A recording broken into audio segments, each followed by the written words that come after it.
بالله من الشيطان الرجيم بسم الله الرحمن الرحيم إن الله وملائكته يصلون على النبي يا أيها الذين آمنوا صلوا عليه وسلموا تسليما اللهم صل على محمد وعلى آل محمد كما صليت على إبراهيم وعلى إنك حميد مجيد اللهم بارك على محمد وعلى آل محمد كما باركت على إبراهيم وعلى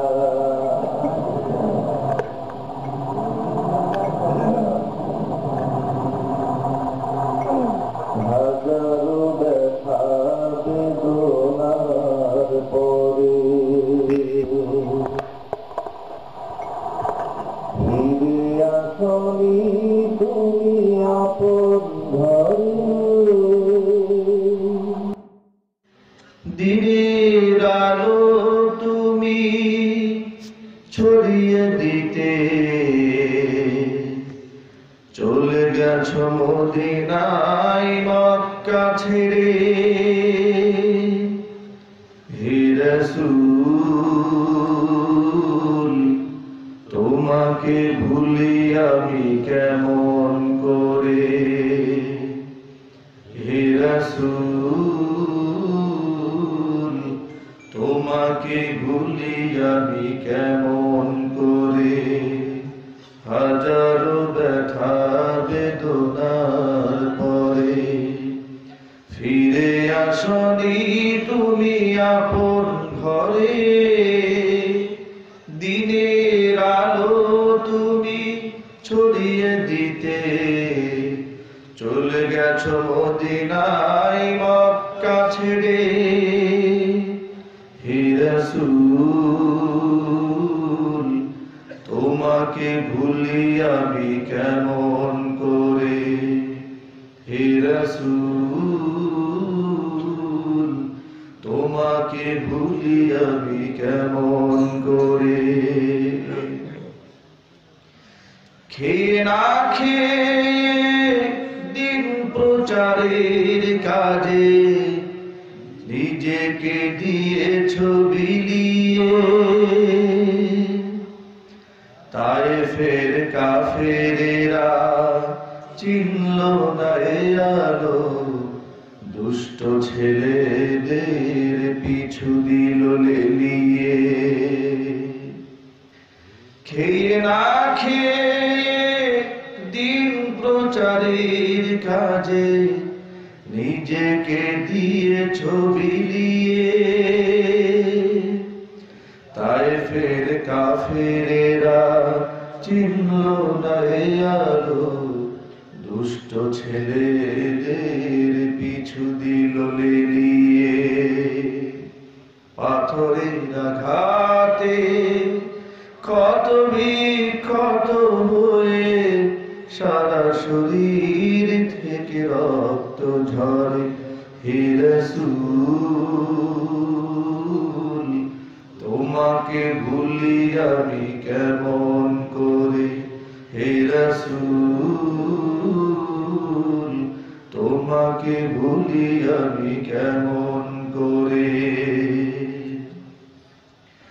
হীরার গুহায় তোমারই ধ্যান আসমান থেকে নামে আল কোরআন হীরার গুহায় তোমারই ধ্যান আসমান থেকে নামে আল কোরআন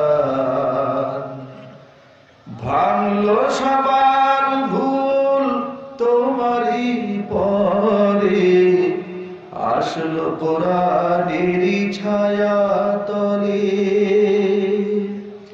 খালিদ ওমর আলী আবু বকর ইসলামী ঝান্ডা নিল যে তুলে। ভাঙলো সবার ভুল তোমারই পরে, আসলো কোরআনেরই ছায়া তলে। খালিদ ওমর আলী আবু বকর ইসলামী ঝান্ডা নিল যে তুলে। আল-আমিন তুমি ছিলে যে সদা, সকল মানুষের তরে। হে রাসূল তোমাকে ভুলি আমি কেমন করে। হে রাসূল তোমাকে ভুলি আমি কেমন করে। হাজারো ব্যথা বেদনার পরে ফিরে আসনি তুমি আপন ঘরে। দিনের আলো তুমি ছড়িয়ে দিতে, চলে গেছো মদিনায় মক্কা ছেড়ে। হে রাসূল তোমাকে ভুলি আমি কেমন করে। হে রাসূল তোমাকে ভুলি আমি কেমন করে। হে রাসূল তোমাকে ভুলি আমি কেমন করে।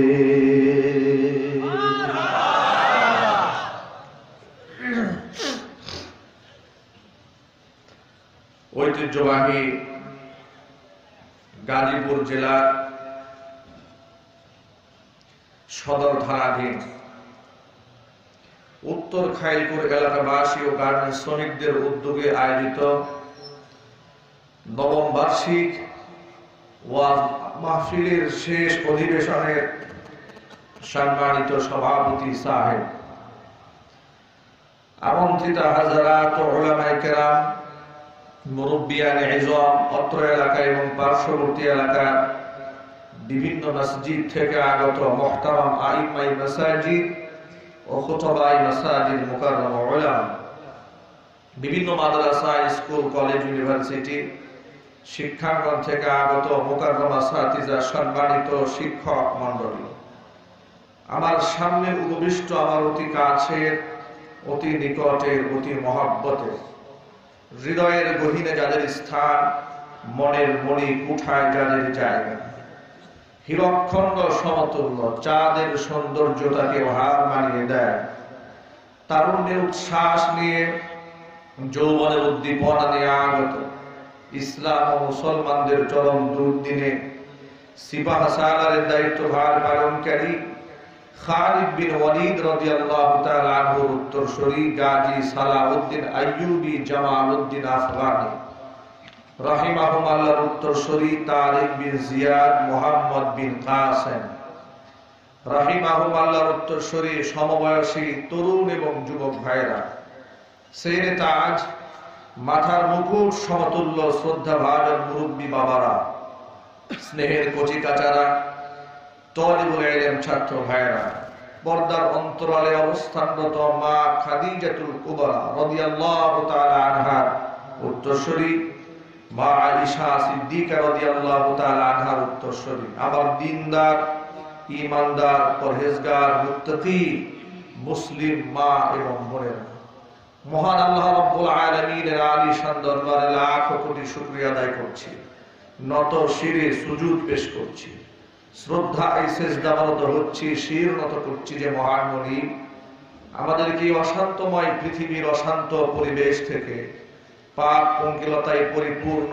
গুনাহে ভরপুর অন্ধকারাচ্ছন্ন সমাজের ঘোর আধার থেকে, অমানিসা থেকে, জুলুমাত থেকে রহমতের হাত ছাড়ি দিয়ে লাখ কোটি মুমিন মুসলমানের মধ্য থেকে আমার আপনার মতো অযোগ্য নালায়েক গুনাহগার বান্দাদেরকে নির্বাচন করে দুনিয়ার মাটিতে নবী করিম সাল্লাল্লাহু আলাইহি ওয়াসাল্লামের ভাষায় বেহেশতের বাগানের মধ্যে উলামায়ে ইকরামের মাজলিসে কোরআন হাদিসের মাহফিলে বা ওয়াক্ত বা আজমত বা মুহাব্বত শামিল হওয়ার তৌফিক দান করেছেন। এজন্য আপনারা খুশি না বেজার? কম না বেশি? উচ্ছ্বসিত কণ্ঠে খুশি মনে মন প্রাণ উজাড় করে আল্লাহ সুবহানাহু ওয়া তাআলা শেখানো ভাষায় শুকরিয়া আদায় করছি। জবান দিয়ে সকলে একযোগে বলছি আলহামদুলিল্লাহ। রব্বানা লাকাল হামদ হামদান কাসীরা তাইয়িবান মুবারাকান ফীহি রব্বানা লাকাল হামদু কামা ইয়ানবাগী লিজালালি ওয়াজহিকা ওয়া আযীমি সুলতানিকা। আল্লাহ পাক এই মাহফিলকে কবুল করুন।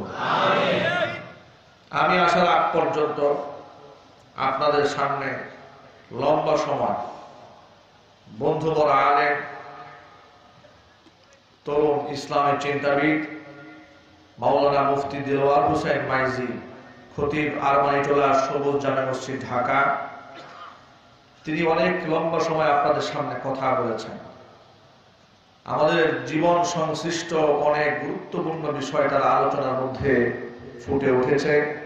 আল্লাহ সুবহানাহু ওয়া তাআলা শিক্ষণীয়, গ্রহণীয়, আমল করার মতো কথাগুলো মৃত্যু পর্যন্ত স্মরণ রেখে আমাদের সকলকে আল্লাহ তাআলা আমল করার তৌফিক নসিব করুন। প্রধান অতিথি হিসেবে উপস্থিত আছেন জনাব মোহাম্মদ জাহাঙ্গীর আলম, 34 নং ward councillor, Gazipur city corporation. মাহফিল সফল যারা সহজতে কামাই করে খায় তারা সব এবং যুবক শ্রমিকদেরকে তিনি যেভাবে উৎসাহিত করেছেন, আল্লাহ পাক কোরআনের পক্ষে সব সময় তার এই বলিষ্ঠ ভূমিকা রাখার তৌফিক নসিব করুন এবং তার নেতৃত্বের যোগ্যতাকে আল্লাহ আরো বাড়িয়ে দিন। সমাজের যে দায়িত্ব তিনি পেয়েছেন তিনি যেন যথাযথভাবে দায়িত্ব আঞ্জাম দিতে পারেন, আল্লাহ পাক সেই তৌফিক তাকে দান করেন। যে শ্রমিক ভাইরা অক্লান্ত পরিশ্রম করে জান্নাতের বাগান সাজিয়েছেন, আল্লাহ পাক প্রত্যেকটা শ্রমিককে তার বন্ধু হিসেবে কবুল করুন। আপনারা শুনে খুশি হবেন, সমাজের মানুষ শ্রমিককে দাম দেয় না, ঠিক কিনা? কিন্তু আপনি সেটা মূল বিষয় নয়। আপনি এতটুকু আত্মপ্রশান্তির থাকবেন সব সময় যে আমি তো সহজতে কামাই করি, পরিশ্রম করে খাই, আমি তো আল্লাহ পাকের বন্ধু। এটা রাসূলের ভাষা, আল কাসিবু হাবিবুল্লাহ। সহজতে যে ব্যক্তি কামাই করে খায় সে ব্যক্তি আল্লাহ পাকের বন্ধু। যারা আপনারা গার্মেন্টসের চাকরি করেন কিংবা অন্যান্য পেশার সাথে যারা নিয়োজিত, যারা পরিশ্রম করে আপনারা খান, আপনারা সব আল্লাহর বন্ধু। আল্লাহর বন্ধু হতে পেরে আপনারা খুশি? কারা কারা খুশি হাত দেখতে চান? আলহামদুলিল্লাহ। আল্লাহ তুমি আমাদেরকে কবুল করে নাও। আল্লাহ তোমার রাসূল বলেছেন সহজতে কামাই করলে তোমার বন্ধু হওয়া যায়। আল্লাহ তোমার বন্ধু হিসেবে আমাদেরকে কবুল করে নাও। হাত নামান। এত পরিশ্রম করার পরেও সারাদিন অক্লান্ত পরিশ্রম, হাড় ভাঙা পরিশ্রম করেছেন। এরপর আপনারা হাজার হাজার জনতা প্যান্ডেল ভরপুর করে দিয়ে রাস্তাঘাটে আপনারা দাঁড়িয়ে দাঁড়িয়ে কোরআন শুনছেন। আপনাদের এই দৃশ্য দেখেই আমার মনটা ভরে গেছে।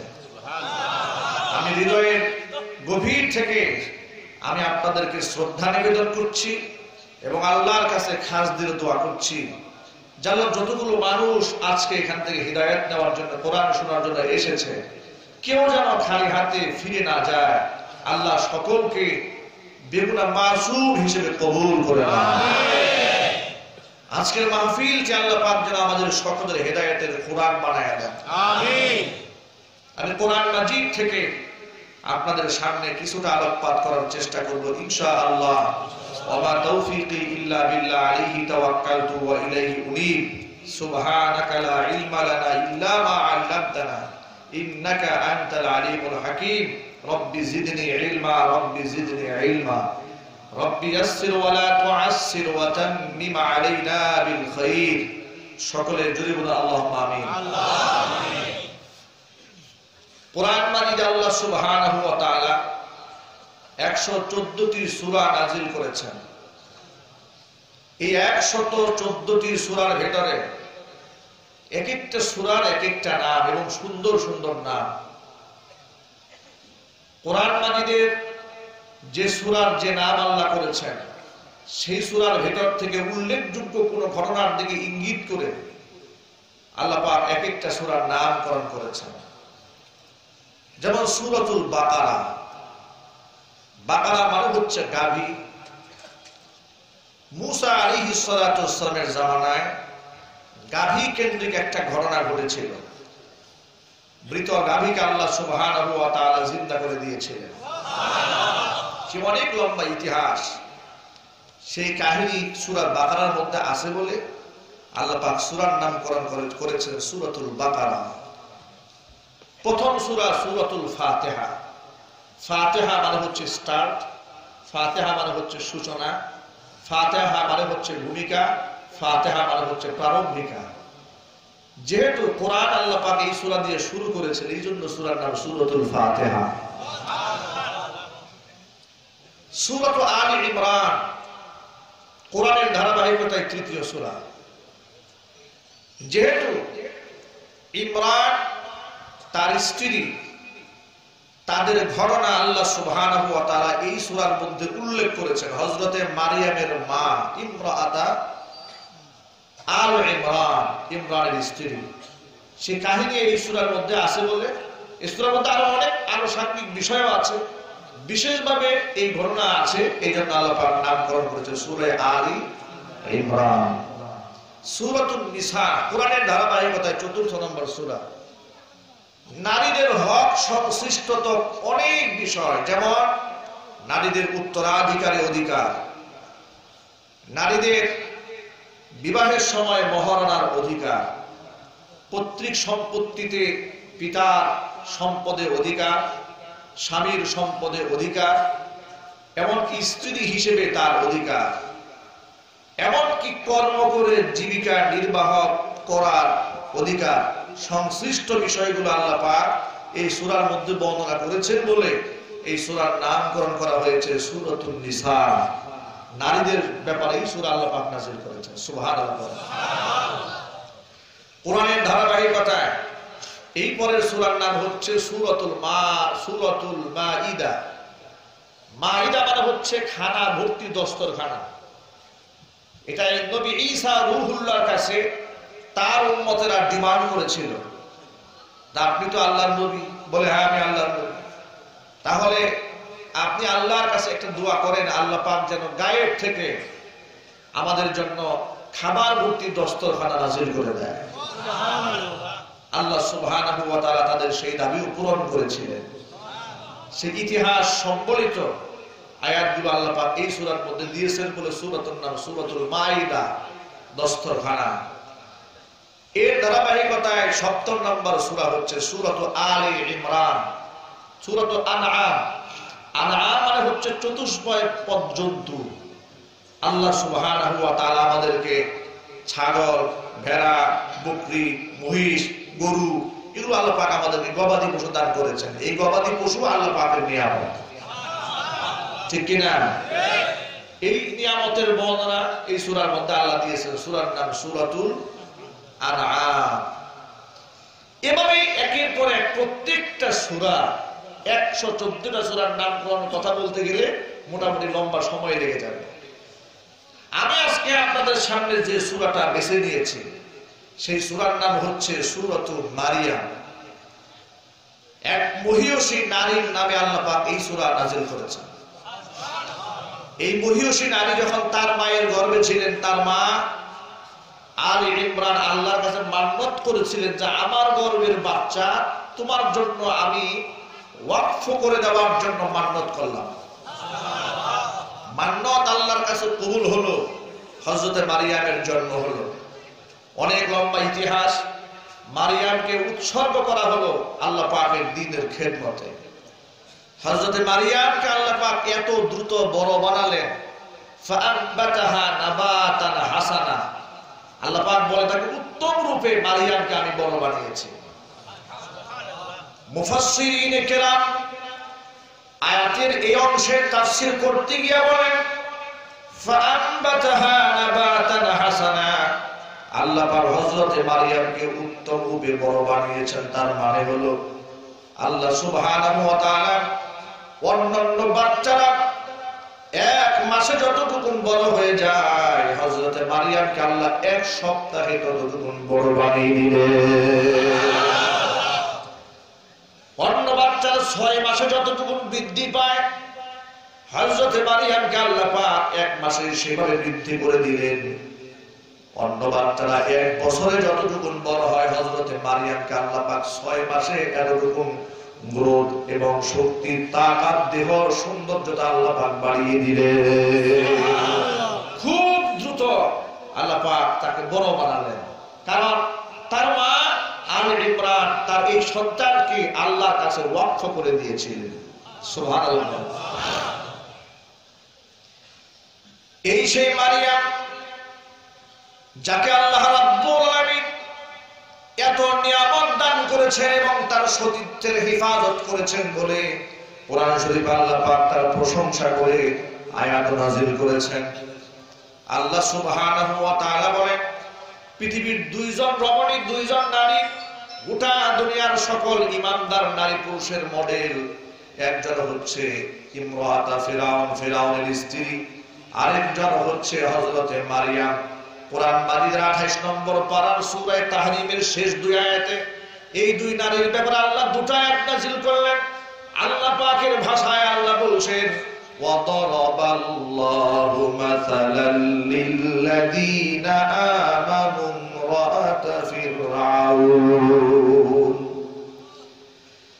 ইয ক্বালাত রাব্বি ইবনি লি ইনদাকা বাইতান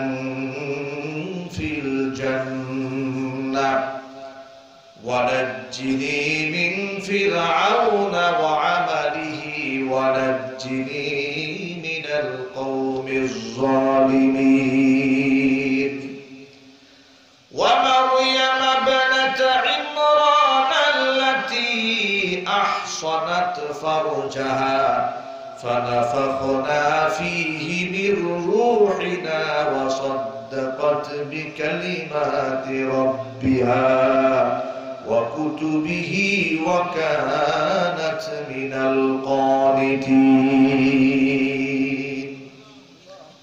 আল্লাহ পাক বলেন, ওয়াদারাবাল্লাহু মাসালান, আমি আল্লাহ উপমা পেশ করলাম, উদাহরণ পেশ করলাম, লিল্লাযীনা আমানু, ঈমানদারদের জন্য আমার দেওয়া এক্সাম্পল, আমার দেওয়া উপমা, আমার দেওয়া দৃষ্টান্ত হলো ইমরাতা ফিরাউন, ফিরাউনের স্ত্রী।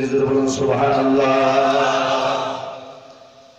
কারণ হলো নিদারুণ কষ্ট সহ্য করার পরেও, কষ্টসাধ্য জীবনটাকে শেষ করে দেওয়ার মতো কষ্ট সহ্য করেছে, তারপরেও ঈমানের মতো অবিচল ছিল। জীবনটাকে শাহাদাতের পিয়ালার মধ্যে ঠেলে দিয়েছে, শহীদি কাফিলার মধ্যে শামিল করে দিয়েছে, তারপরে বাতিলের সামনে আসিয়া মাথা নত করে নিজের হল। সুবহানাল্লাহ।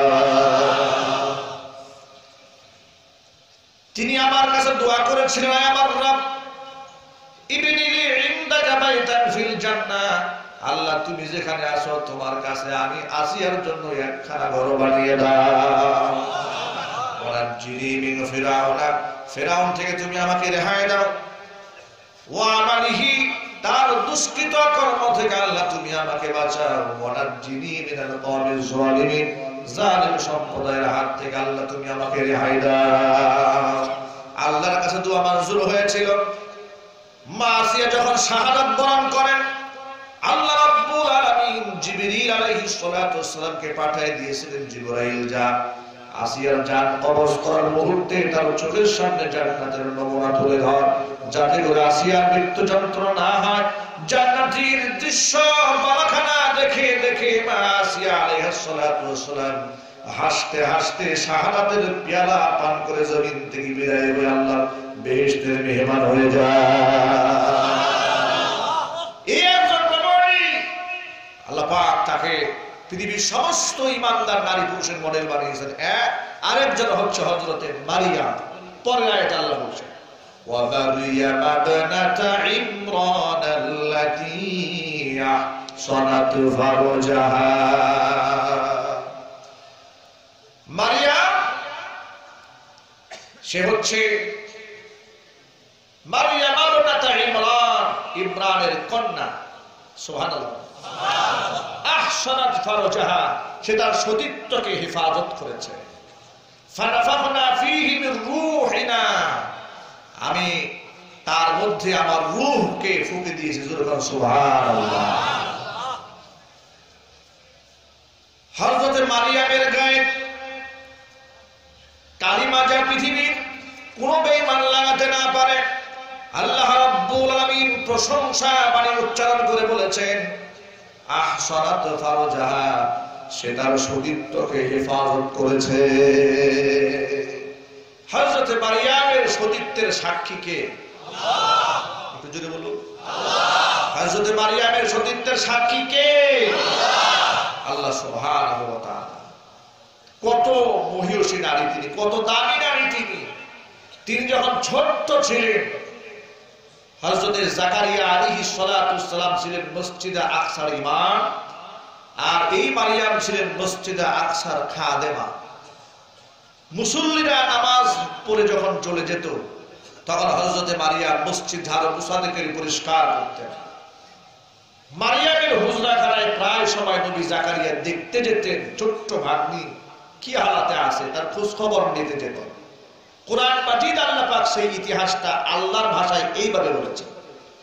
আল্লাহ পাক বলেন কুল্লামা দাখালা আলাইহা জাকারিয়াল মিহরাব ওয়াজাদা ইনদাহা রিজকা ক্বালা ইয়া মারইয়াম আন্না লাকি হাদা ক্বালাত হুয়া মিন ইনদিল্লাহ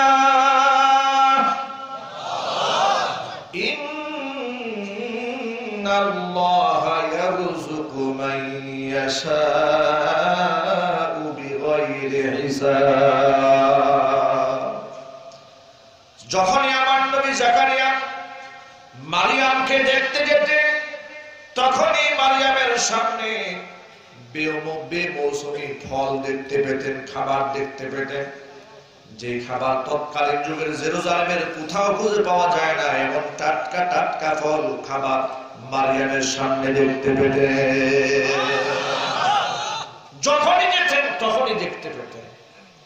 তো তিনি কখনো জিজ্ঞেস করেন না, কারণ সংকোচ বোধ করেন যে আমি নবী হয়ে তাকে কিভাবে জিজ্ঞেস করি এগুলো পাও, কিছু বলেন না। কিন্তু না বলতে বলতে প্রতিনিয়ত তিনি পাচ্ছেন এই খানা, এই মেয়েটা খানা পাচ্ছে। দেখে জিজ্ঞেস করলো ক্বালা ইয়া মারইয়াম আন্না লাকি হাদা, মারিয়াম এই খাবার কোত্থেকে পাও, কোথা থেকে এই খানা তোমার কাছে আসে? হযরত মারিয়াম ছোট্ট মেয়ে জবাব দিয়ে বলছেন খালু জাকারিয়া, এই খাবার দুনিয়ার কোন মানুষের পক্ষ থেকে আমার কাছে সরবরাহ করা হয় না, হুয়া মিন ইনদিল্লাহ, এই খাবার আল্লাহ রাব্বুল আলামিনের পক্ষ থেকে সরবরাহ করা হয়। আল্লাহ পাক যাকে খুশি বিনা হিসেবে রিজিক দান করেন। ভাইরা আমার, নবী জাকারিয়া অবাক হয়ে গেলেন, ছোট্ট মারিয়ামকে যদি আল্লাহ পাক বিনা মৌসুমে ফল খাওয়াতে পারেন, আমি তো আল্লাহ পাকের একজন জালিলুল কদর নবী, তাহলে বিনা মৌসুমে ফল দেওয়ার ক্ষমতা আল্লাহর আছে না নাই? আরো জোরে। তার মধ্যে আশার সঞ্চার হয়ে গেল। কিসের আশা লক্ষ্য করেন? আশাটা হলো নবী জাকারিয়া তখন বুড়া হয়ে গিয়েছিলেন, গায়ে যৌবন ছিল না, আবার তার স্ত্রীও ছিল বন্ধা, বন্ধা নারীর গর্ভে বাচ্চা হয় না, ঠিক কিনা জোরে বলুন? বন্ধা নারীর গর্ভে বাচ্চা হয় না, আর বুড়া বয়সে বাচ্চা হয় না, কারণ যৌবনকালে সন্তান পাওয়ার মৌসুম। যদিও ব্যতিক্রম ব্যত্যয় ঘটে, এটা আল্লাহ পাকের ইচ্ছা, আল্লাহ যদি চান তো হতে পারে, ঠিক কিনা?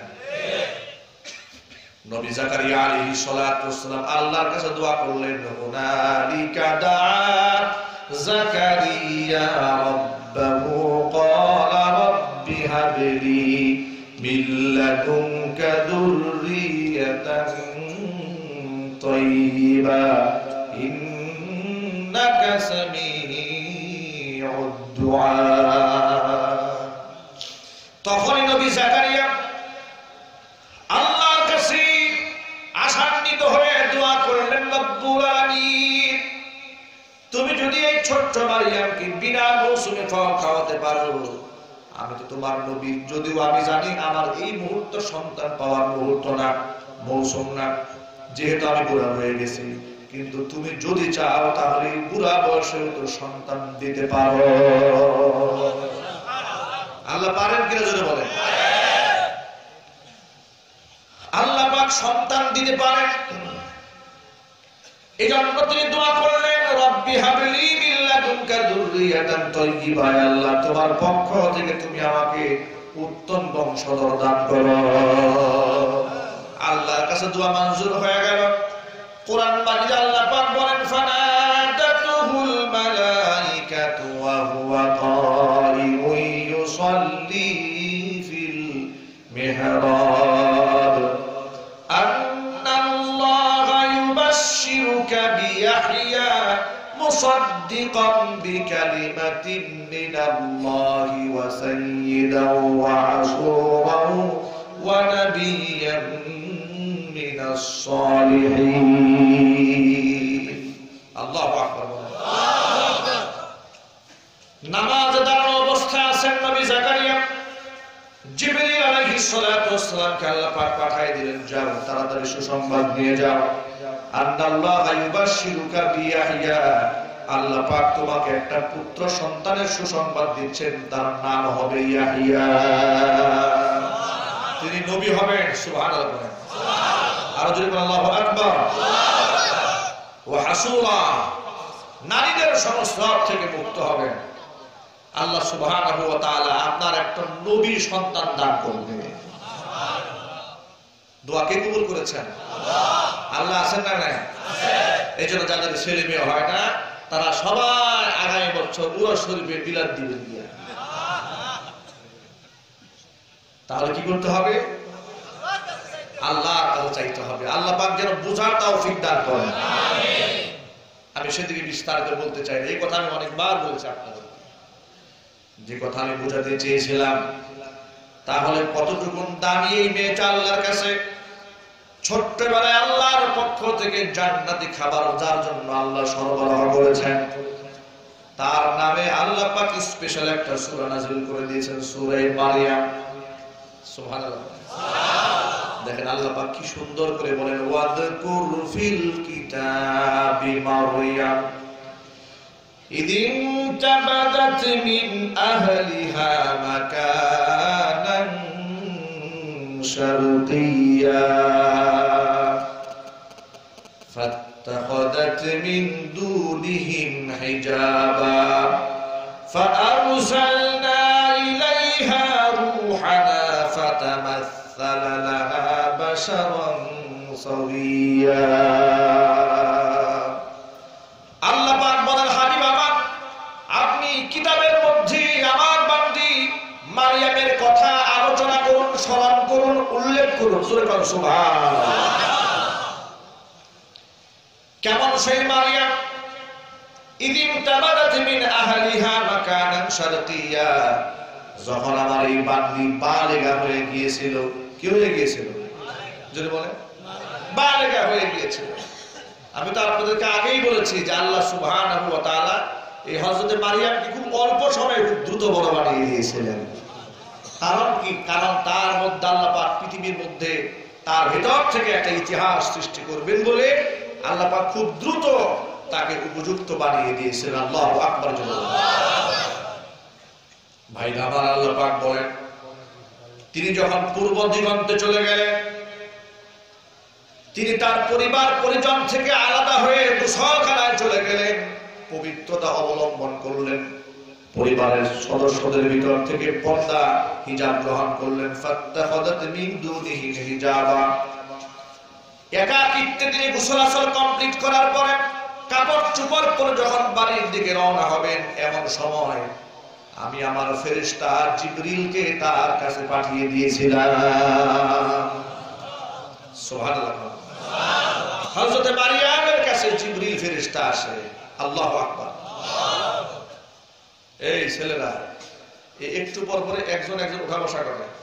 আচ্ছা, যাদের ডায়াবেটিসের সমস্যা, পেশাব পায়খানার সমস্যা, আমি মাত্র 2 মিনিট সময় দিচ্ছি, এখান থেকে উঠে যাবে।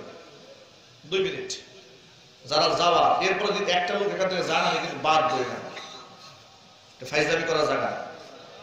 কথা বলেন ঠিক কিনা? ছবিরান বসুরানের কাহিনী শোনানো হচ্ছে না, আল্লাহ পাকের কোরআন শোনানো হচ্ছে। এখানে সমস্যা আছে কারো সামনে?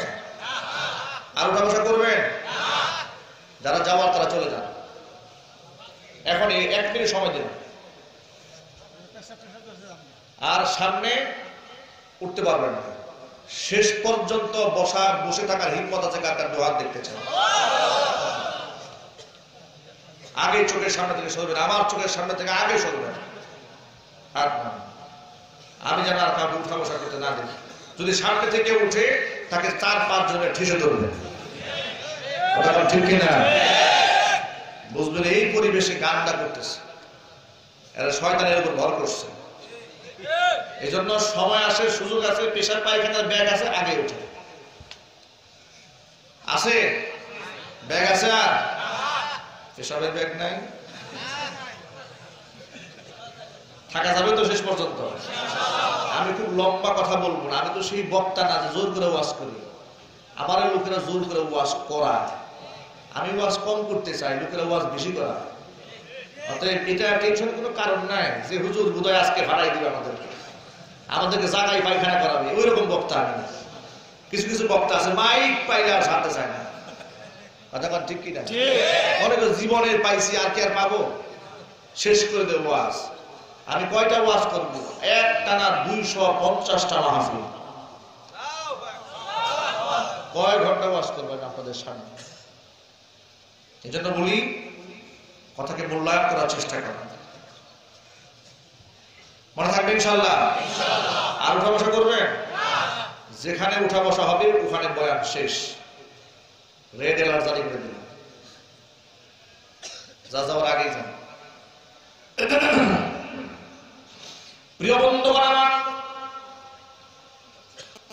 হযরত মারিয়াম আলাইহাস সালাতু ওয়াস সালাম তিনি যখন উপযুক্ত হলেন, তিনি যখন বালেগা হলেন, তখন তিনি নিজেকে পবিত্র করার জন্য পূর্ব দিগন্তে নিরিবিলি একটা জায়গার মধ্যে তিনি গোসলখানায় চলে গেলেন। তিনি সেখানে পর্দাও টানায় নিলেন। পর্দা টানিয়ে পবিত্রতা অবলম্বন করার পরে তিনি যখন বের হয়ে আসবে, এমন সময় আল্লাহ সুবহানাহু ওয়া তাআলা হযরত জিবরিল আলাইহিস সালাতু ওয়াস সালামকে তার কাছে পাঠিয়ে দিয়েছে। কেমন নবী? যার কাছে জিবরাইল আসে। আমাদের দেশের মহিলাদের কাছে কি আসে? বড় বড় শয়তান আসে, ঠিক কিনা? জিবরাইল আসবে এই মহিলাদের কাছে। আগে দেখতাম আলেম ওলামা হুজুরদেরকে দেখলে মহিলারা একটু মাথায় ঘুমটা দিত, ইদানিং কয় হুজুর আসতেছে একটা ধাক্কা দিয়ে আসে। ঠিক কিনা? এমন খেপা খেপছে হুজুরদের উপরে মহিলারা। ভাইরা আমার, আল্লাহ পাক আমার মা বোনদেরকে হিদায়াত দান করে দিবেন, আল্লাহুম্মা আমিন। আমি এই কথা দ্বারা সমস্ত মহিলাদেরকে বুঝাই নাই, ভালো মন্দ সব জায়গায় আছে, আবার ভালো পর্দানিশীল মা আছে না নাই? আছে। আল্লাহ পাক যেন আমাদের মা বোনদেরকে খাস দিনদার বানিয়ে দেয়। লক্ষ্য করো,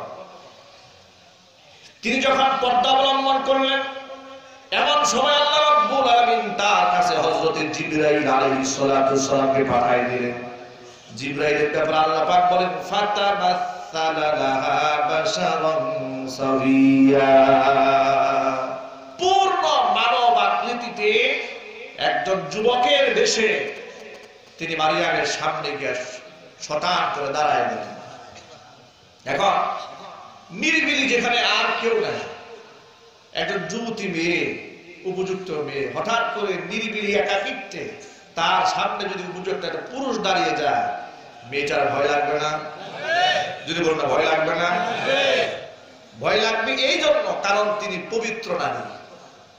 অপবিত্র নারীদেরকে ভয় পাওয়ার কোনো কারণ নেই। দেশে দিনদার মহিলারা একাকী ঘর থেকে বের হতে লজ্জা বোধ করে, আর বদ্দিন মহিলারা তারা শুধু ঘর থেকে বের হয় না, একা মার্কেটে গিয়ে, পার্কে গিয়ে গোটা দেশ চষে বেরিয়ে তছনছ করে ফিরে আসে আর বলে আমার চেয়ে হেরামলা আর দেশে কি আছে। এ হচ্ছে দিনদার আর বদ্দিনের সাথে পার্থক্য। তারা মনে করে আমি তো ওয়ালি নয়। ইন বাংলাদেশ, বাংলাদেশের মহিলা প্রধানমন্ত্রী আমার মতো পাওয়ার আছে, বের হয়ে গেছে মহিলা। দায়ুসের কাতারে নাম চলে যাবে। সীমা লঙ্ঘন যদি কোনো নারী করে, আল্লাহ পাক সীমা লঙ্ঘন থেকে বেঁচে থাকার তৌফিক দান করেন। তিনি তো পবিত্র নারী। কি নারী? পবিত্র নারী। দেখেন এই যুবককে সামনে পেয়ে হযরত মারিয়া কি কথা বললেন। মানবাকৃতিতে আল্লাহ পাক জিবরিলকে পাঠালেন, কিন্তু জিবরিলের আসল সুরতে নয়। কেন জিবরিল আসল সুরতে আসলো না? কারণ বিশ্বনবী মুহাম্মদ রাসূলুল্লাহ সাল্লাল্লাহু আলাইহি ওয়াসাল্লাম জিবরিলকে সারা জীবনে দুইবার আসল চেহারায় দেখেছিলেন। প্রথমবার যখন জিবরিলকে আল্লাহর নবী আসল চেহারায় দেখেছিলেন, হুজুরের গায়ে জ্বর চলে এসেছিল। ভাবতে পারেন আমার ভাইরা, যা আসমান জুড়া, গোটা দেহটা আসমান জুড়া, নবী করিম সাল্লাল্লাহু আলাইহি ওয়াসাল্লাম এই দেহটা সচক্ষে দেখেছিলেন।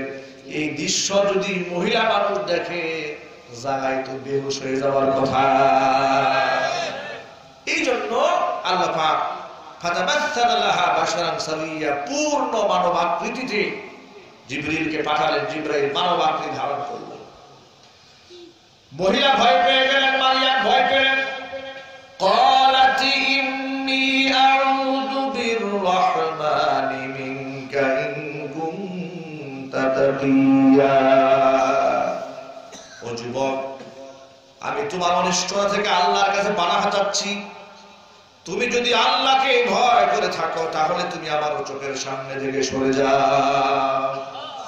তুমি আমার ক্ষতি করো না, তুমি আমার চোখের সামনে থেকে চলে যাও। এই কথা বলার পরে তখন ফেরেশতা ডাক দিয়ে বলে, ক্বালা ইন্নামা আনা রাসূলু রাব্বি। ও মারিয়াম, তুমি আমাকে মানুষ মনে করেছো, আমি মানব আকৃতিতে এসেছি এই জন্য, কিন্তু আমি আসলে মানুষ নই। আনা রাসূলু রাব্বি, আমি তোমার রবের পক্ষ থেকে প্রেরিত ফেরেশতা। আমি কোনো বিনা কারণে তোমার কাছে আসিনি, আমার একটা মুখ্য উদ্দেশ্য আছে। কেন তোমার কাছে এলাম? লি আহাবা লাকি গুলামান যাকিয়া। মারিয়াম, আমি তোমাকে একটা পবিত্র সন্তান উপহার দিতে এসেছি। আল্লাহু আকবার।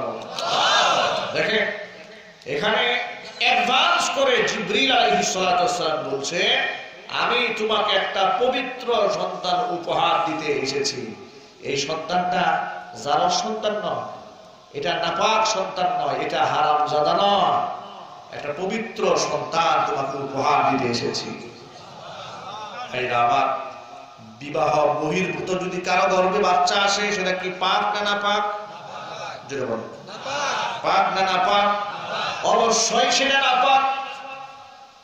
যেই নাপাক সন্তানের জন্ম হয় লিভ টুগেদারের মাধ্যমে, বিবাহ বহির্ভূত সংসার বাংলাদেশে আছে না নাই? আরো জোরে বলেন। বিবাহ করে নাই, কিন্তু স্বামী স্ত্রীর সুলভ আচরণ করে একই বাসায় বসবাস করে। আবার যখন গর্ভে বাচ্চা চলে আসে, হসপিটালে গিয়া সেটাকে অপারেশনের মাধ্যমে কিংবা যেভাবে পেট থেকে বের করে দেওয়া যায় দিয়ে দেয়, কিংবা অনেক সময় পূর্ণ বাচ্চা হয়েও যায়, জীবন্ত বাচ্চাকে ডাস্টবিনে ছুঁড়ে ফেলে দেয়।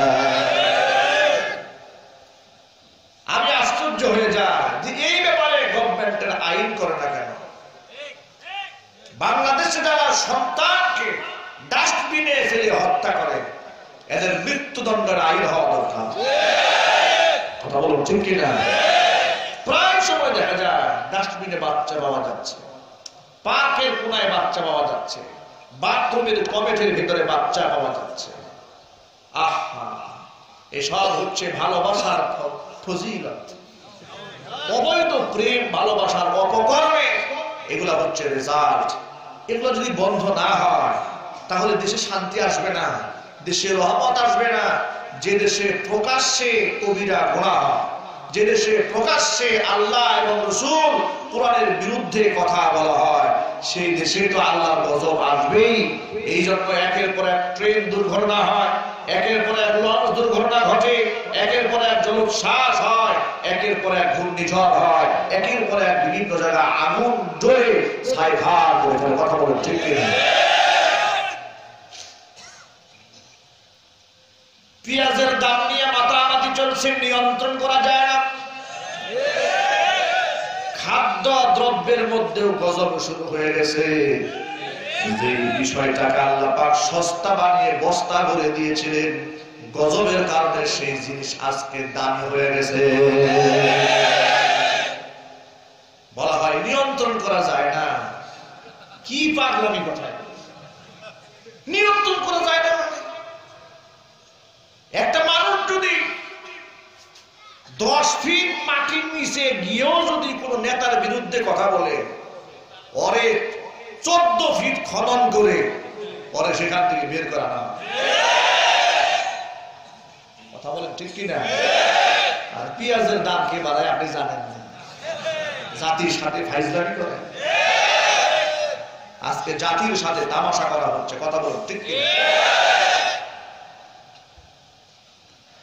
আবার ভাইরা ভালো করে মনে রাখেন, নবী করিম সাল্লাল্লাহু আলাইহি ওয়াসাল্লাম বলেন, যারা কৃত্রিম সংকট তৈরি করে দ্রব্যমূল্য বাড়িয়ে দেওয়ার জন্য খাদ্য গুদামজাত করে রাখে, নবী করিম সাল্লাল্লাহু আলাইহি ওয়াসাল্লাম বলেন আল্লাহ রাব্বুল আলামিন এদেরকে জাহান্নামে নিক্ষেপ করবে। এরা জাহান্নামী হবে। কর্ণফুলী নদীতে ট্রাক ভরে ভরে পচা পেঁয়াজ ফেলে দিচ্ছে, কিন্তু আদম সন্তানকে সস্তায় ছেড়ে দিচ্ছে না। কত বড় জালেম এরা! নদীতে পেঁয়াজ ভাসায় দেওয়া হবে, কিন্তু মানুষকে ছেড়ে দেওয়া হবে না। এরা মানবতার দুশমন, এদেরকে ফাঁসি দিতে হবে।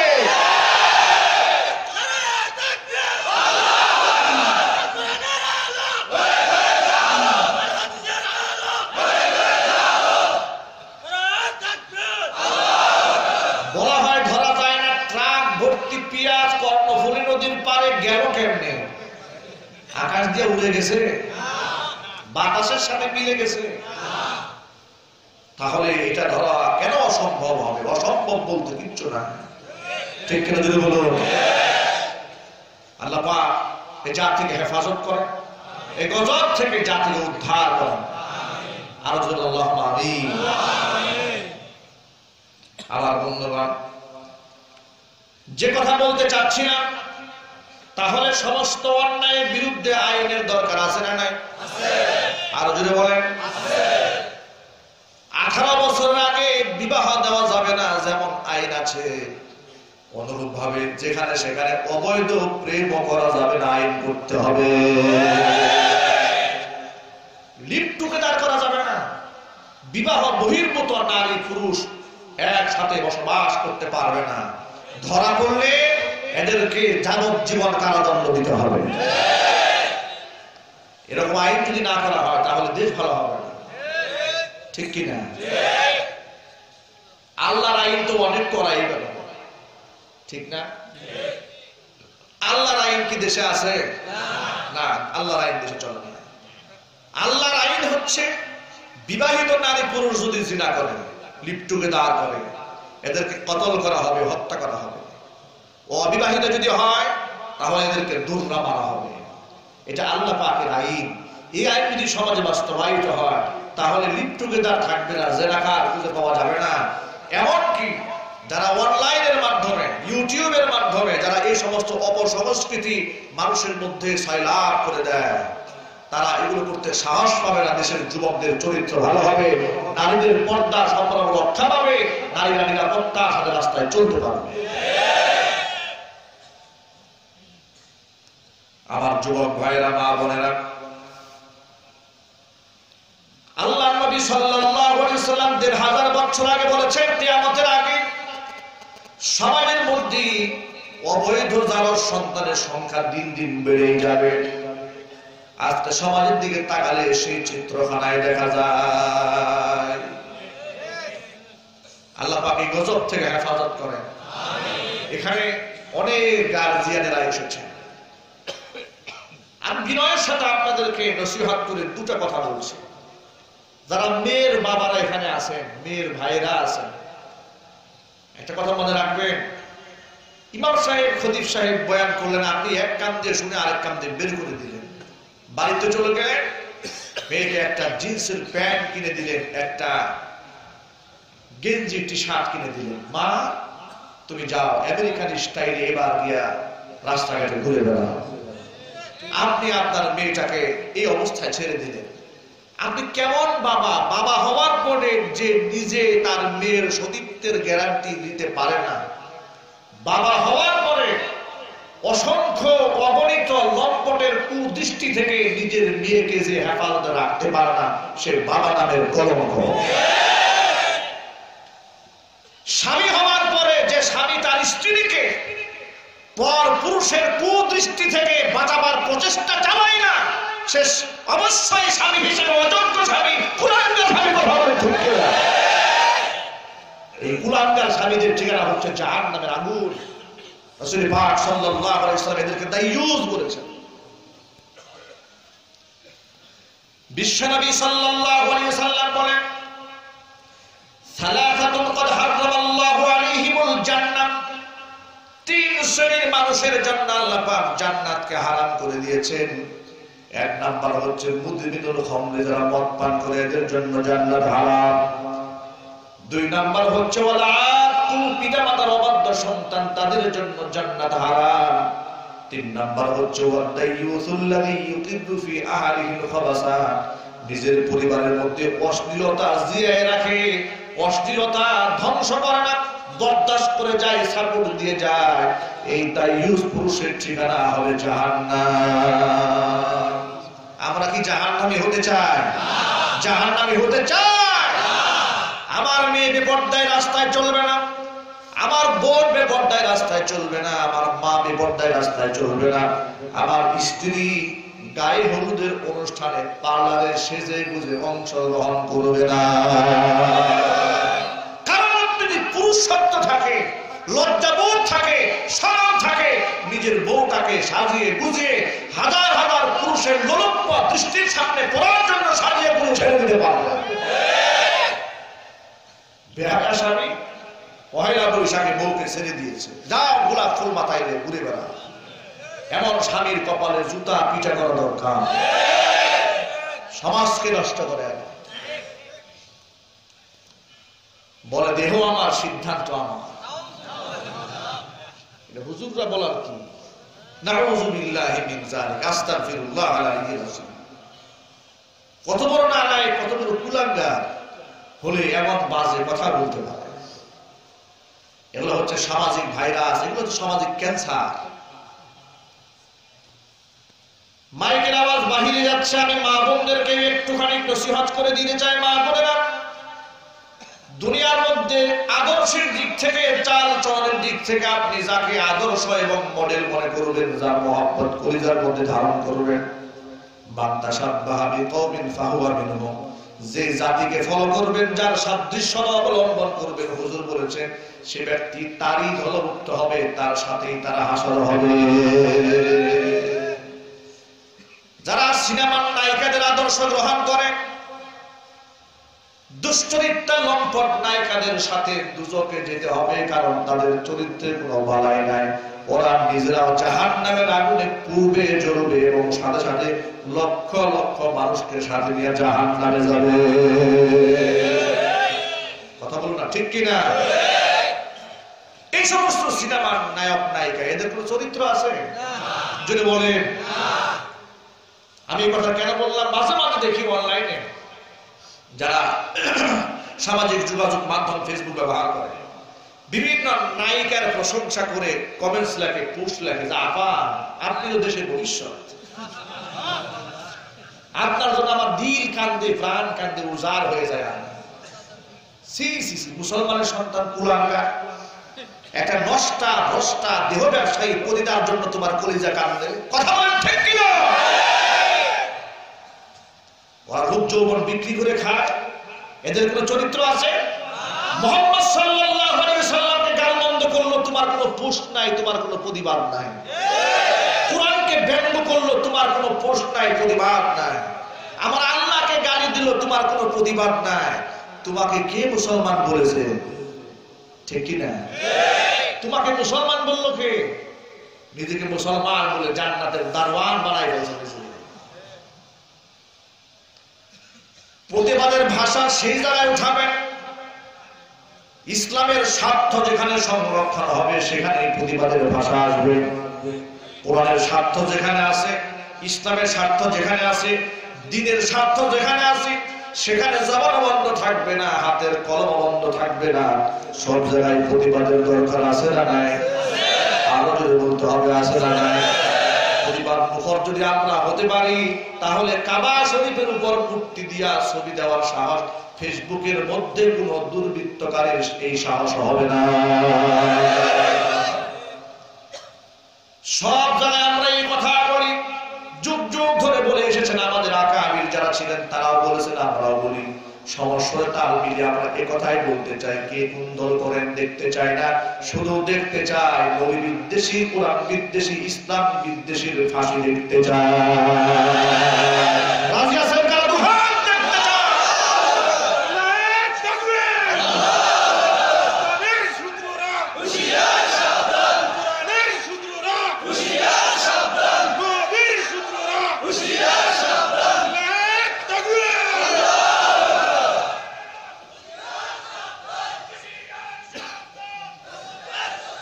আমার যুবক ভাইরা, আমরা যদি সকল অপকর্মের বিরুদ্ধে এভাবে আমাদের জবানকে খুলতে পারি, প্রতিবাদের ভাষা খুলতে পারি, তাহলে সমাজের মধ্যে অপকর্ম আর চলবে না।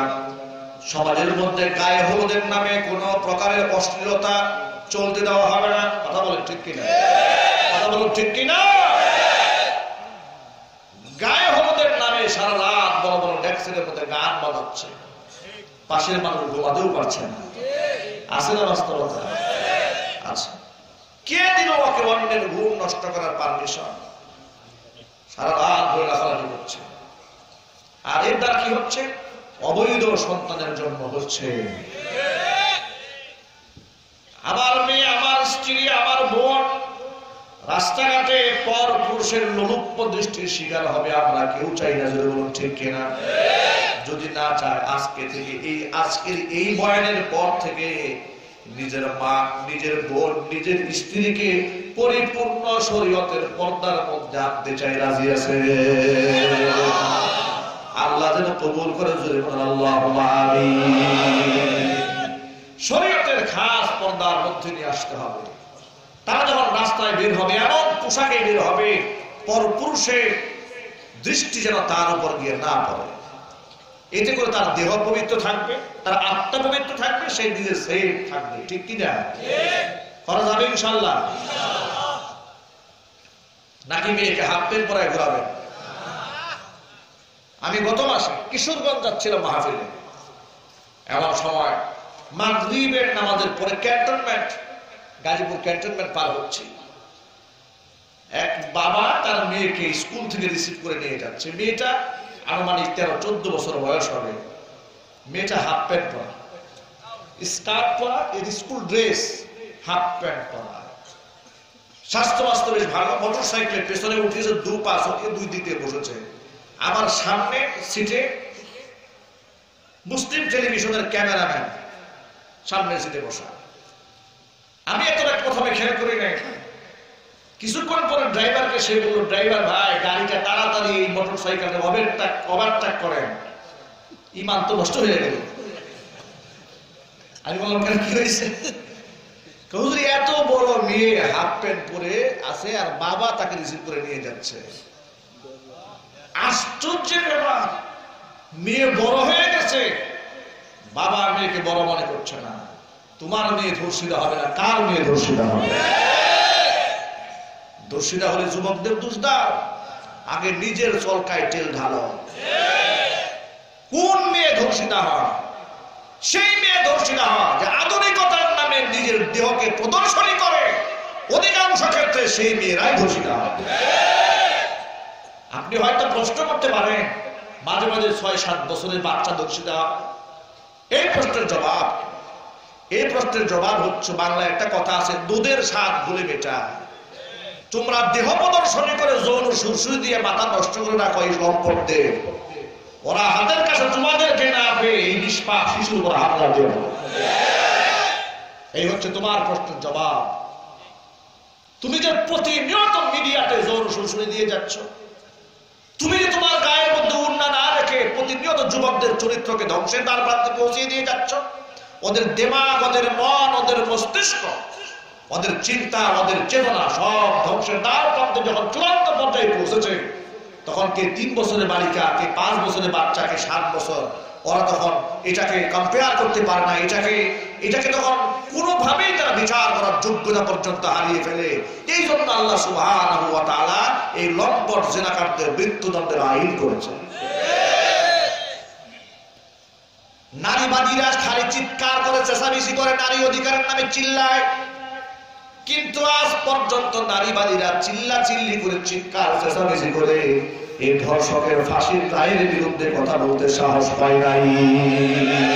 কথা বল ঠিক কিনা? তাহলে কেন গুড়ার ডিমের নারীবাদের কথা বলে না? যারা ধর্ষণ করেছে এদের মৃত্যুদণ্ডের পক্ষে কথা বলেন না কেন? এদের মৃত্যুদণ্ডের রায়ের জন্য আন্দোলন করেন না কেন?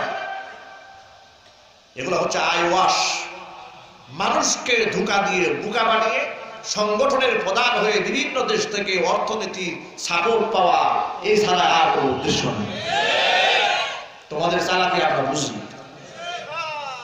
ঠিক কিনা? আমার যুবক ভাইরা, মা বোনেরা, আল্লাহ সুবহানাহু ওয়া তাআলা যেন আমাদেরকে হেদায়েত দান করেন। আল্লাহুম্মা আমিন।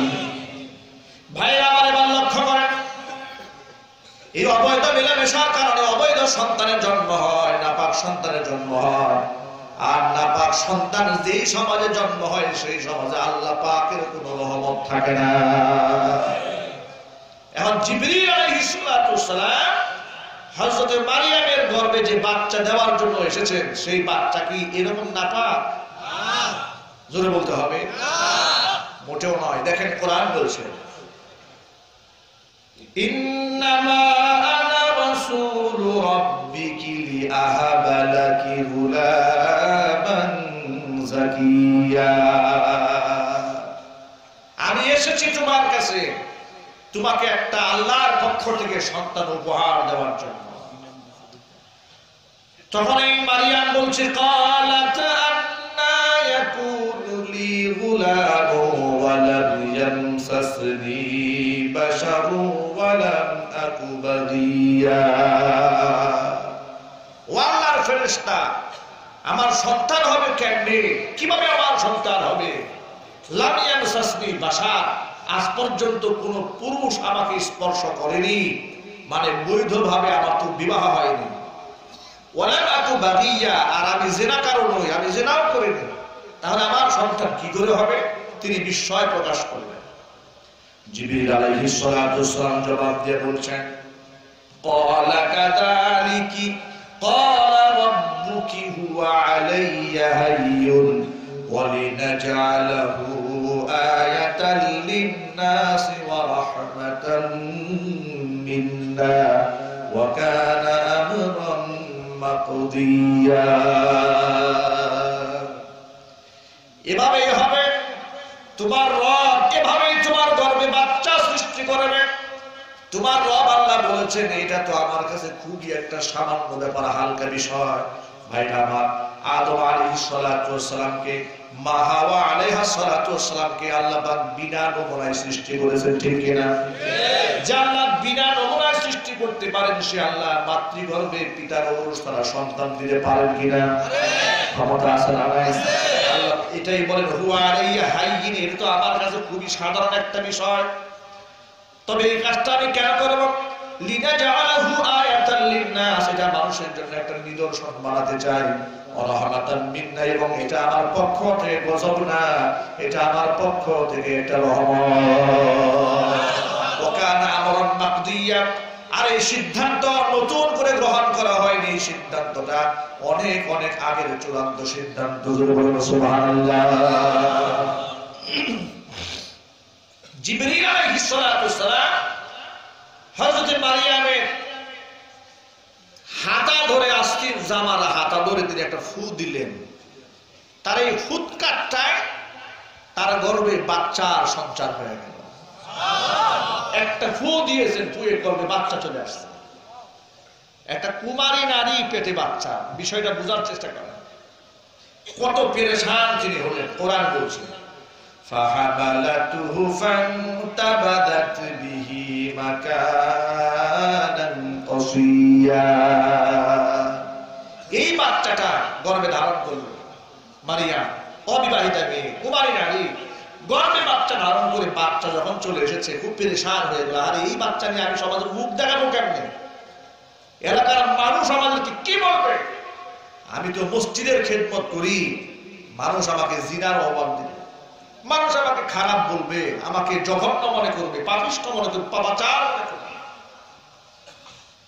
বড় পেরেশান হলেন। মাকান কাসিয়া, মাকান বাঈদা, গর্ভে সন্তান নিয়ে তিনি এলাকায় থাকলেন না, অনেক দূরে চলে গেলেন।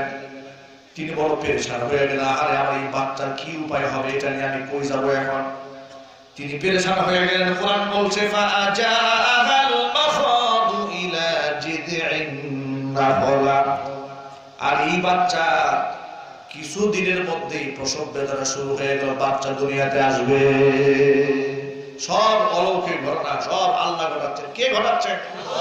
দেখেন আল্লাহ পাক কুরআন নাযিল করে ইতিহাস মানুষকে শোনাচ্ছেন যে কেমনে কেমনে কিভাবে হলো। ও বিশ্ববাসী, আসল কাহিনী আমার কাছ থেকে শোনা। আমি যা বলছি সেটা হক, আমি যা বলছি সেটাই সত্য। আল্লাহ মানুষকে শোনাচ্ছেন। ফাজাহাল মাখাদু ইলা জিদইন নাখলা, তার গর্ভের এই বাচ্চা ভূমিষ্ঠ হবে। প্রসব বেদনাটাকে একটা খেজুর গাছের নিচে আশ্রয় গ্রহণ করতে বাধ্য করল। খেজুর গাছের নিচে চলে গেলেন। তিনি তখন বলতেছিলেন ক্বালাত ইয়া লাইতানি মিতু ক্বাবলা হাযা ওয়া কুনতু নাসিয়াম মানসিয়া। আরে আমি যদি এই বাচ্চা হওয়ার আগেই মরে যেতাম, ওয়া কুনতু নাসিয়াম মানসিয়া, মানুষের স্মৃতি থেকেও যদি আমি চিরতরে মুছে যেতাম। মারিয়াম বলতে কেউ আছে পৃথিবীতে, এটাই যদি মানুষ না জানতো তাহলেই ভালো হতো। এরকম পেরেশান অবস্থায় যখন তিনি আছেন, তখন ফেরেশতা তারা ডাক দিয়েছে। সুবহানাল্লাহ।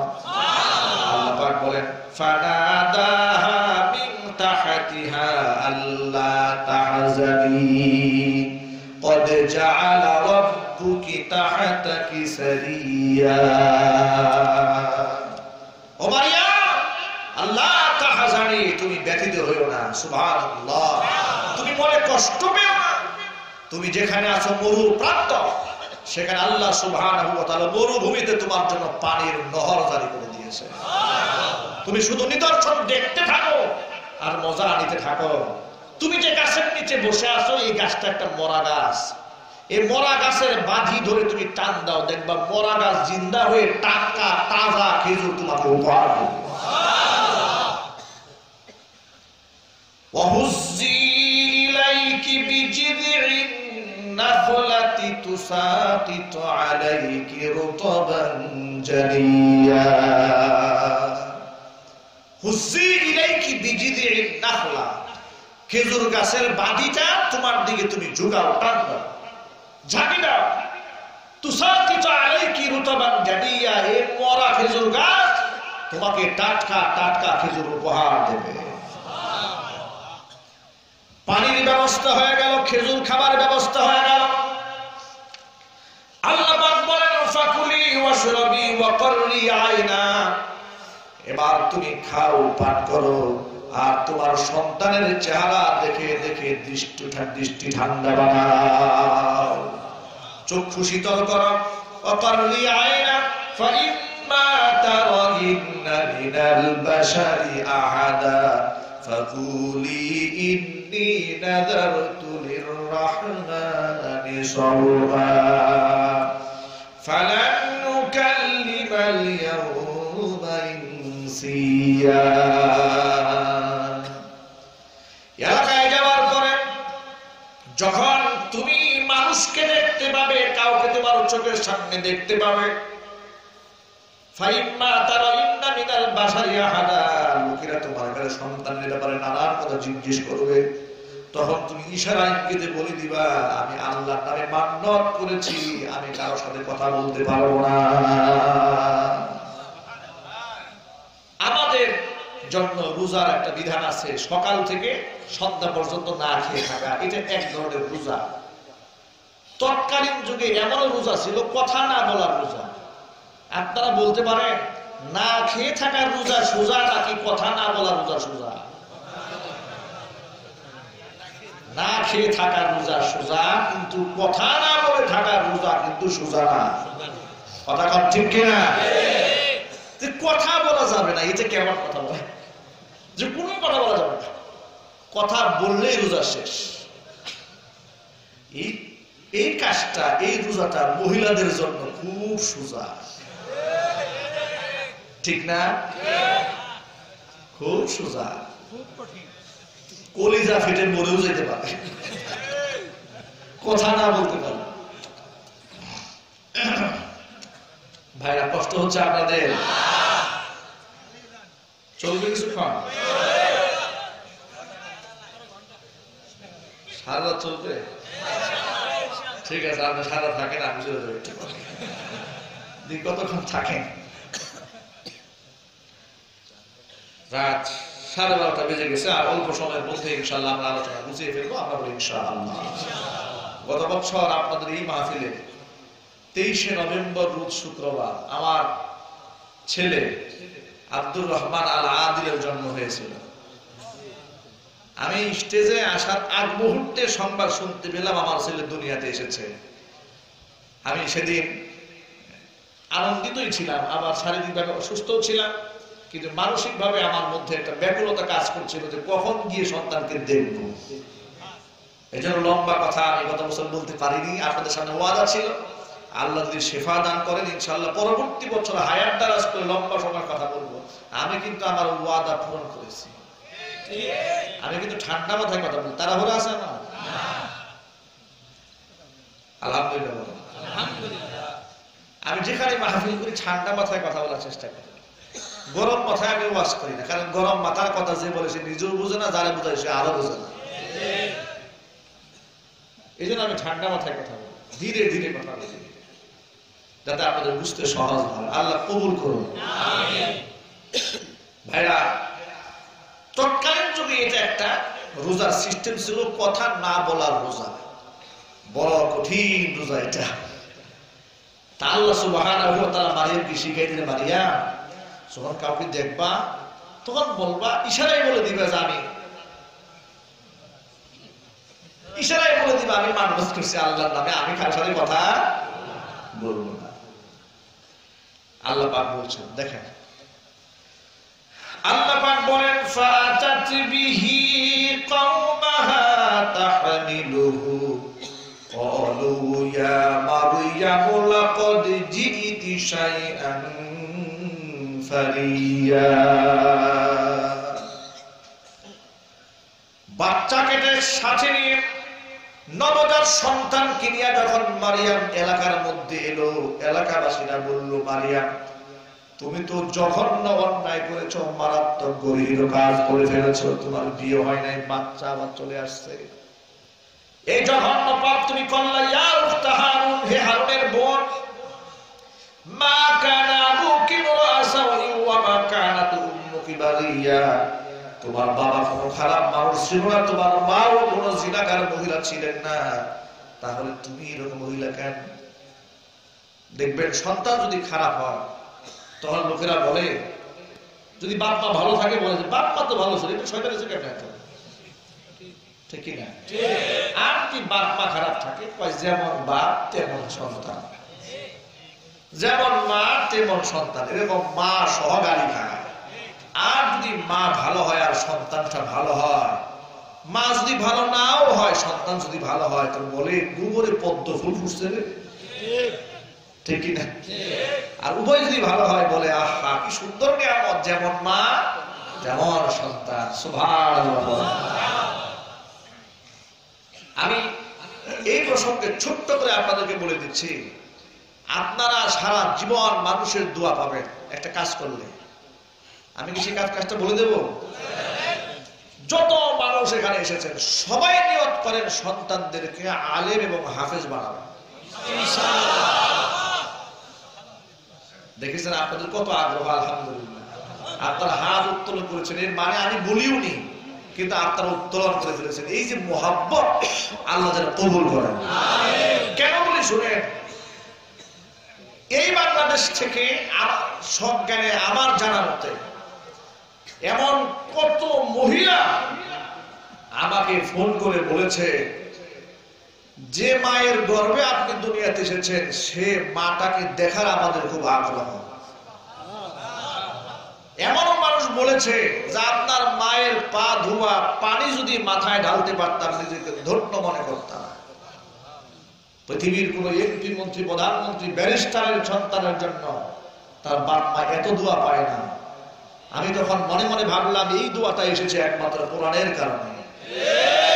কথা বলুন, ঠিক কিনা? এই সম্মান হৃদয়ের ভেতর থেকে আসে, গভীর থেকে আসে।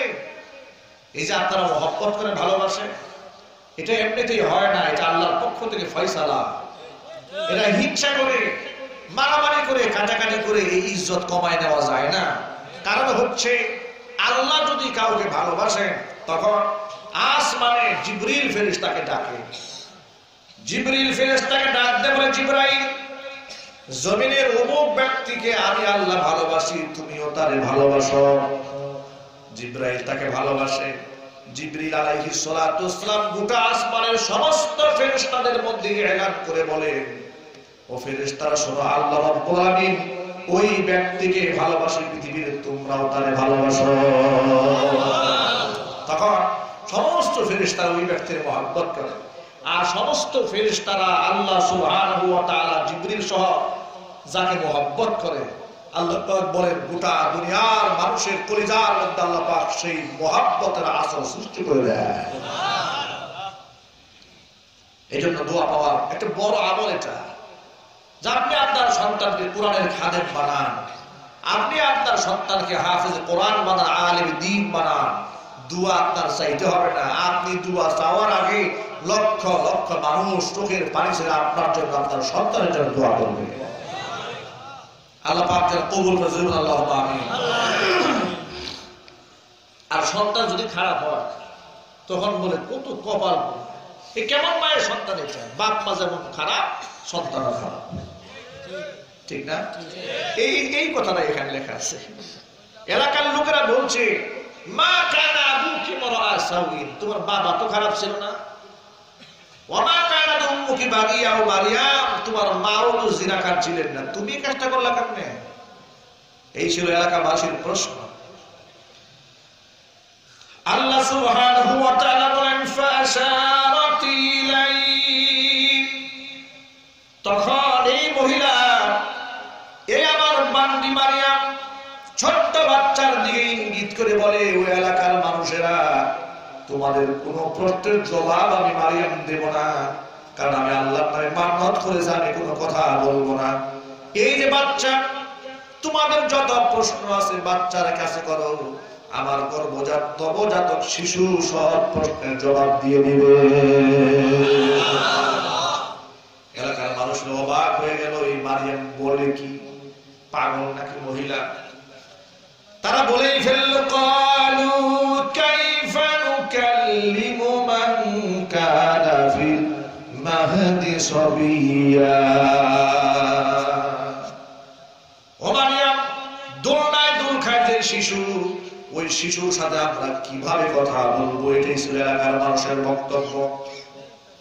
এই কথা বলা মাত্র দুধের বাচ্চা, শিশু বাচ্চা, নবজাতক আল্লাহর নবী ঈসা রূহুল্লাহ তিনি চিৎকার দিয়ে বলে ফেললেন, ক্বালা ইন্নী আবদুল্লাহ। আল্লাহু আকবার, চিৎকার দিয়ে বলেন। আল্লাহ পাক আপন কুদরত তার জবানের মধ্যে ঢেলে দিয়েছে। এই বাচ্চা শিশুকালে মানুষের প্রশ্নের জবাব দিয়ে বলছে, ইন্নী আব্দুল্লাহ, আমি হচ্ছে আল্লাহর বান্দা। আমাকে নিয়েই তো প্রশ্ন, আমার সাথে কিভাবে কথা বলবে? তাহলে আমি কথা বলছি, তোমরা আমার কথা শোনো। ইন্নী আব্দুল্লাহ, আমি আল্লাহর বান্দা। কার বান্দা? আরো জোরে। আমাকে নিয়ে তোমাদের সংশয় সৃষ্টি হয়েছে, এবার সেই সংশয়ের জবাব শোনো। আমি কে, কেন এলাম দুনিয়াতে? এবার আমার কাছে প্রশ্নের জবাব শোনো। আতানিয়াল কিতাব ওয়া জাআলানি নবিয়্যা। আল্লাহ রাব্বুল আলামিন আমাকে আমার মায়ের গর্ভে কিতাব দিয়েছেন, ওয়া জাআলানি নবিয়্যা, নবী বানিয়ে আল্লাহ আমাকে দুনিয়াতে পাঠিয়ে দিয়েছে। ওয়া জাআলানি মুবারাকান আইনামা কুনতু, আমি যার সন্তান নই, আমি নাপাক সন্তান নই। নাপাক সন্তান যেখানে থাকে এলাকার মধ্যে রহমত থাকে না। ওরা তোমরা আমার দিকে তাকায় দেখো। ওয়া জাআলানি মুবারাকান আইনামা কুনতু, আমি যেখানে থাকবো সেখানে বরকতের নহর জারি হয়ে যাবে। নবী ঈসা রূহুল্লাহ যদি কোন অনাবাদ জমির উপর হেঁটে যেতেন, আল্লাহ রাব্বুল আলামিন ওই জমিনটাকে উর্বর বানিয়ে দিতেন। নবী ঈসা রূহুল্লাহ যে খালের মধ্যে, বিলের মধ্যে, নদীর মধ্যে মাছ নাই, তিনি যদি সেখানে হাত ডুবাইতেন, মাছ দ্বারা আল্লাহ ভরপুর করে দিতেন। কুষ্ঠরোগে আক্রান্ত গায়ের দুষ্ট খসে খসে পড়ে যায়, তিনি মাত্র টাচ করেছেন, আল্লাহ পাকের কুদরতে আল্লাহ পাক তাকে পরিপূর্ণ শিফা দান করে দিয়েছেন। এইভাবে আল্লাহ সুবহানাহু ওয়া তাআলা তাকে বরকতময় বানালেন। এরপরে তিনি বলেন, ওয়া আওসানি বিস-সালাত ওয়াজ যাকাতি মা দুমতু হাইয়া, যতদিন আমি জমিনের মধ্যে জীবিত থাকবো আল্লাহ পাক আমাকে দুইটা কাজের ওয়াদা দিয়েছেন। একটা হচ্ছে বিস-সালাত, নামাজের, আরেকটা হচ্ছে যাকাতের। আমি যেন নামাজ কায়েম করি আর যাকাত আদায় করি। ওয়া বাররাম বিওয়ালিদাতি, আমাকে আমার মায়ের বাধ্যগত সন্তান হিসেবে আল্লাহ পাক পাঠিয়ে দিয়েছে। মায়ের অনুগতশীল সন্তান, সুবহানাল্লাহ, সীমা লঙ্ঘনকারী সন্তান নই। ওয়ালাম ইয়াজআলনি জাব্বারান শাকিয়্যা, আল্লাহ আমাকে অহংকারী এবং হতভাগা, কপাল পোড়া করে দুনিয়াতে পাঠান নাই। কারণ যারা অবৈধভাবে জন্মগ্রহণ করে এদের কপাল পোড়া হয়ে যায়, ঠিক কিনা? এরপরে আল্লাহ সুবহানাহু ওয়া তাআলা বলেন, ওয়াসসালামু আলাইয়া ইয়াওমা বুলিদতু ওয়া ইয়াওমা আমুতু ওয়া ইয়াওমা উবআসু হাইয়া, আমার উপর রহমত যেদিন আমি দুনিয়াতে এসেছি, আমার উপর শান্তি বর্ষিত হবে। ওয়া ইয়াওমা আমুতু, সেদিনও শান্তি আমার উপর বর্ষিত হবে যেদিন আমি জমিন থেকে চলে যাব। ওয়া ইয়াওমা উবআসু হাইয়া, আবার আমাকে যখন জিন্দা, আমাকে পুনরুত্থান করা হবে, সেদিন আমার উপর শান্তি বর্ষিত হবে। আল্লাহু আকবার। এই যে ইতিহাস আল্লাহ উল্লেখ করলেন, উল্লেখ করার পর আল্লাহ বলছেন, দালিকা ঈসা ইবনে মারইয়াম, এই হচ্ছে মারিয়ামের পুত্র ঈসার ঘটনা, যা আমি তোমাদেরকে কাহিনী হিসেবে শোনাই দিলাম। কাউলুল হক, এটাই হচ্ছে সঠিক ইতিহাস, যা এতক্ষণ আমি তোমাদের সামনে বললাম। আল্লাযী ফীহি আমতারুন, যে ব্যাপারে পৃথিবীর ইহুদিরা সংশয় পেশ করে বলে যে আমার নবী ঈসা হচ্ছে জারর সন্তান। এমনকি তারা অনেকে এমন কথা বলে যে ঈসা হচ্ছে আমার ছেলে। খ্রিস্টানদের মধ্যে অনেকে এই দাবি করে যে ঈসা হচ্ছে আল্লাহর ছেলে আর মারিয়াম হচ্ছে আল্লাহর স্ত্রী। নাউযুবিল্লাহি মিন যালিক। দেখেন আল্লাহ পাক পরিষ্কার করে বলে দিচ্ছেন, মা কানা লিল্লাহি আইয়াত্তাখিযা মিন ওয়ালাদ, আল্লাহ পাকের সন্তান নেওয়ার কোনো প্রয়োজন আছে? যদি বলুন, সন্তান তো তাদের দরকার হয় যারা বার্ধক্যে একসময় নুয়ে যাবে, তাকে সাহায্য করার জন্য লোক দরকার, তার সন্তান দরকার। আল্লাহ পাক কি বার্ধক্যে উপনীত হন? আল্লাহ পাক বলছেন যে না, সুবহানাল্লাহ, আমি পবিত্রতার ঘোষণা দিচ্ছি আল্লাহ সুবহানাহু ওয়া তাআলা, আল্লাহ তো কোনো সন্তানের দরকার নাই। ইদা কাদা আমরান ফাইন্নামা ইয়াকুলু লাহু কুন ফায়াকুন। আল্লাহ পাক যদি কোনো সিদ্ধান্ত দিতে চান শুধু শুধু বলেন যে হয়ে যাওয়ার সাথে সাথে হয়ে যায়। জোরে বল সুবহানাল্লাহ। ভাইরা, এইভাবে কোরআন মাজিদে আল্লাহ পাক সুন্দর সুন্দর ইতিহাস মানুষের সামনে তুলে ধরেছেন যাতে করে মানুষ এখান থেকে হেদায়েত গ্রহণ করতে পারে। আল্লাহ আমাদেরকে পরিপূর্ণ হেদায়েত দান করেন। আমি এতক্ষণ পর্যন্ত আপনাদের সামনে যা বলেছি আল্লাহ পাক আমার নিজেকে আমল করার তৌফিক দান করেন, সকল ভাইদেরকে আমল করার তৌফিক দান করেন। আমি আপনাদের সামনে একটা সুসংবাদ দিচ্ছি। গত রমজান মাসের শেষ সপ্তাহে আমার লিখিত একটা বই সর্বপ্রথম বাজারে এসেছে। সারা বছর যারা আমাকে বিভিন্ন মাসআলা জানার জন্য ফোন দেন, অনেক সময় ব্যস্ততার কারণে ফোন আমি রিসিভও করতে পারি না। আবার সকল প্রশ্নের জবাব মাহফিলে দেওয়া সম্ভব হয় না। বিশেষ করে রমজান মাসে মানুষ হাজার প্রশ্ন করে, নারীরা প্রশ্ন করে, পুরুষরা প্রশ্ন করে, কি করলে রোজা থাকবে, কি করলে রোজা ভাঙবে। এরপরে কোরআন শরীফে বিশেষ বিশেষ ফজিলতপূর্ণ আয়াত, আমলের কিছু আয়াত, এগুলো আমি এর মধ্যে সন্নিবেশিত করে বইটা লিখেছি। বইটার নাম হচ্ছে আধুনিক পদ্ধতিতে রমজানের মাসাইল। যদিও রমজানের মাসাইল লেখা হয়েছে, রমজান ছাড়াও জীবন ঘনিষ্ঠ অনেক প্রশ্নের জবাব রয়েছে এর মধ্যে। বইটা স্টেজে পাওয়া যাবে মাত্র 100 টাকা করে কপি। নিজে পড়ার জন্য, নিজের আত্মীয় স্বজনকে হাদিয়া দেওয়ার জন্য, বন্ধু বান্ধবদেরকে হাদিয়া দেওয়ার জন্য, দাওয়াতের উদ্দেশ্যে বইগুলো আপনারা ছড়াই দিবেন। আল্লাহ যেন কবুল করেন। আমাদের জবান, আমাদের কলম, আমাদের শক্তি যেন ইসলামের পক্ষে কাজে লাগে, আমাদের অর্থ যেন ইসলামের পক্ষে কাজে লাগে। আল্লাহ সুবহানাহু ওয়া তাআলা আমাদের সকলকে কবুল করেন। আল্লাহুম্মা আমিন। রব্বানা যালামনা আনফুসানা ওয়া ইন লাম তাগফির লানা ওয়া তারহামনা লানাকুনান্না মিনাল খাসিরিন।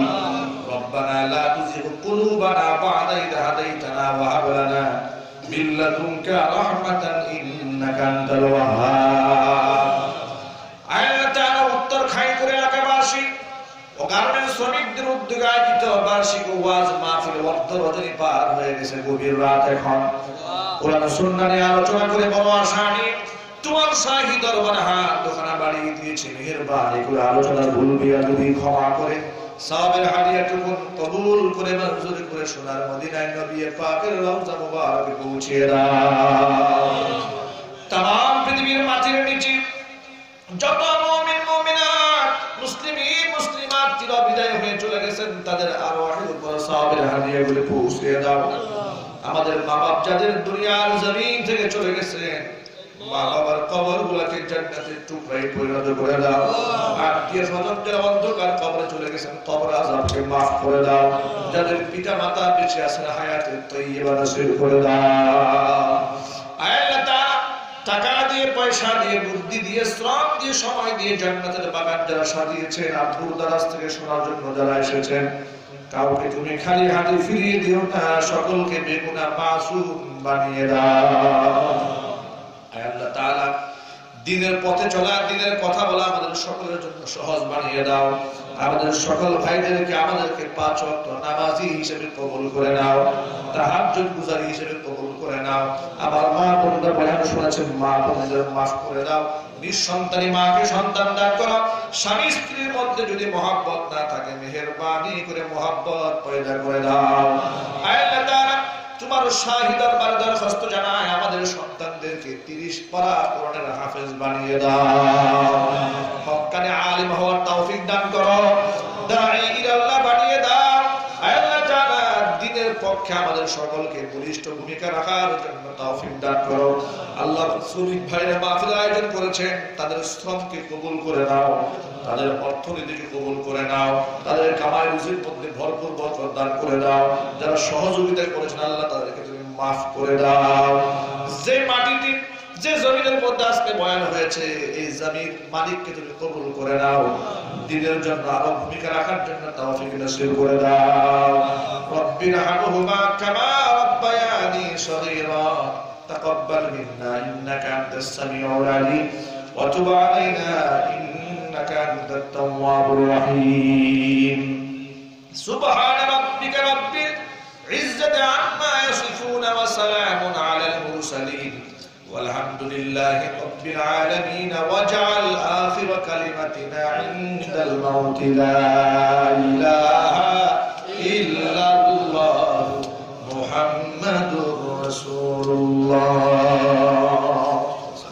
السلام عليكم ورحمة الله وبركاته.